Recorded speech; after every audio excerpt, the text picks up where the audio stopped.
Hello, everybody. It's me, Debbie Sappho. Welcome back to Autoimmune Prosperous Growth Trends, where we talk about all things related to being diagnosed with an autoimmune disease.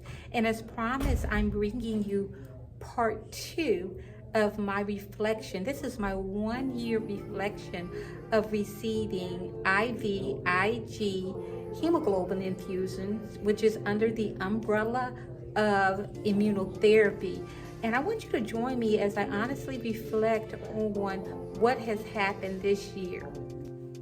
If you hear a lot of noise, as you can see, I'm actually sitting in the doctor's office. I'm waiting on my husband because he is taking physical therapy. He just had surgery for a torn meniscus. It's been a year, everybody. It's been a year. Before I started the IVIG infusions, I really was desperate for a solution because the prednisone wasn't working. It wasn't moving my numbers as far as my diagnostic blood tests. So my kidney numbers were still up, my liver numbers were still up, CK still up, and so it wasn't making a difference, and it also made me feel worse. I tried methotrexate because my insurance company wouldn't approve me for the immunotherapy without first trying methotrexate. Methotrexate is an oral chemo pill. You take it oral once again, and those with rheumatoid arthritis, from my research, they take that. So if you're suffering from rheumatoid arthritis and you're listening to this, let me know if you've tried it. I had adverse effects from the methotrexate, and so after a while I was approved for the IVIG immunotherapy. And the first time I took it, some of the symptoms that I had prior to IVIG just started being relieved. So I had this cognitive fog that came from the prednisone, and I think it's because I was on for such a long time and high doses, in addition to the fatigue, in addition to the muscle weakness, and just all kinds of things. I mean, I literally had to use my forearms to get out the bed every morning because my legs were too weak, and so I used them. You would think I would have muscles now, but I don't know. That didn't help any. But with that being said, taking the IVIG relieved all the aforementioned symptoms after the second time I took it, when I had to go 2 subsequent days.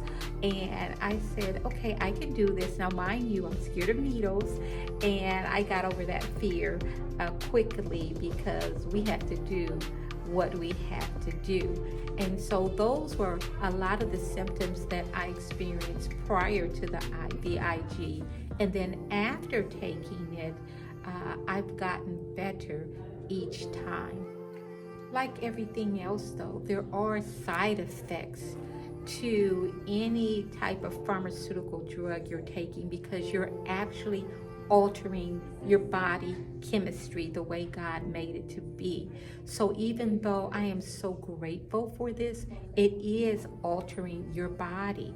And so one of the things that happened, at least for me, my side effects, and this is a really common one from my research, is that you get really, really bad headaches. They don't last long, but it's like a piercing headache that comes. And so I experienced that not immediately after my infusion, but usually like 2 days afterwards, I'll get headaches. And so I will just 2 days afterwards start taking over-the-counter pain medication. And then on that same day, I usually get that fatigue or that, you know how you just don't feel good, that flu-like feeling.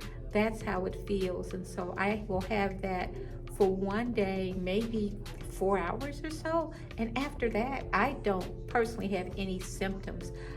There are others who take IVIG that do have more symptoms, but that's all I've experienced.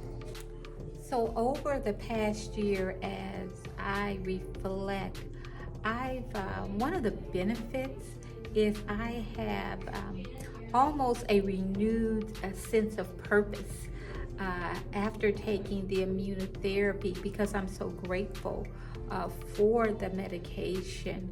And so it's almost like I know that there's a lot for me to do, and I'm hyper focused on the things that have been put in my hands to do.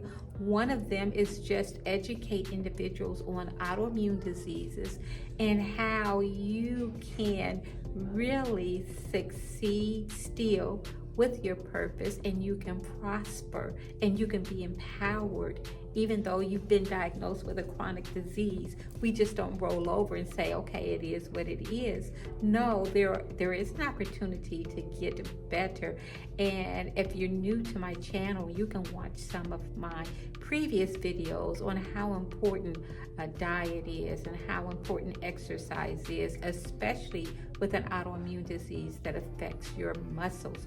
So that has been one of the biggest benefits. That's huge for me from IVIG hemoglobin infusions as I reflect over this year. So if you're watching this video and you also are taking IVIG hemoglobin infusions, let me know what your experience has been, or if you have a family member.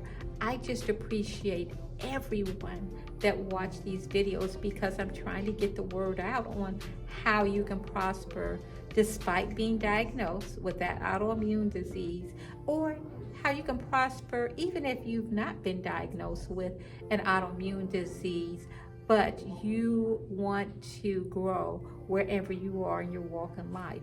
I appreciate everybody that watch these videos. Please make sure that you subscribe, leave a comment or even an emoji, because that does help this channel. And as always, love life and all things beautiful. Once again, I appreciate you.